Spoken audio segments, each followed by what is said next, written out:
नमस्ते हमारी YouTube family, मैं प्रीति आप सभी भाई बहनों का दिल से स्वागत करती हूं अपने वैष्णवी लोकगीत चैनल पे।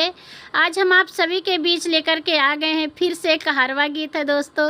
कैसा लगेगा कमेंट करके ज़रूर बताइएगा। वीडियो देखने से पहले आप लोग अगर हमारे चैनल पे नए हैं तो आप लोग हमारे वैष्णवी लोकगीत चैनल को सब्सक्राइब ज़रूर कर लीजिए, लाइक कर दीजिए, कमेंट करना बिल्कुल भी मत भूलिएगा। चलिए सुनाते हैं आप सभी को बहुत ही प्यारा, बहुत ही हंसी मजाक का हरवा गीत।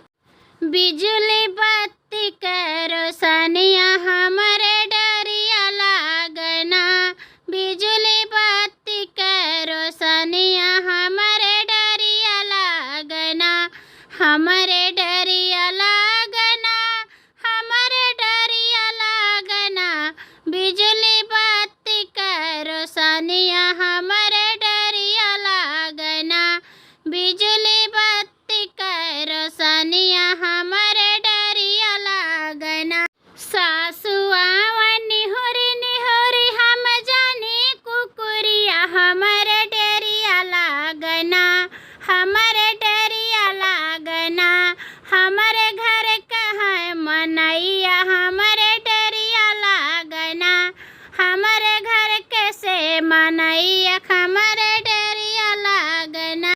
जेठनिया निहुरी निहुरी हम जानी बिलरिया हमरे डरिया लागना, जेठनिया निहुरी निहुरी हम जानी बिलरिया हमरे डरिया लागना, हमरे डरिया लागना, हमरे घर कहाँ मनैया हमरे डरिया लागना, हमरे घरवा के मनैया हमरे डरिया लागना, बिजली बत्ती के रोशनिया हमरे डरिया लागना, बिजली बत्ती के रोशनिया हमरे डरिया लागना।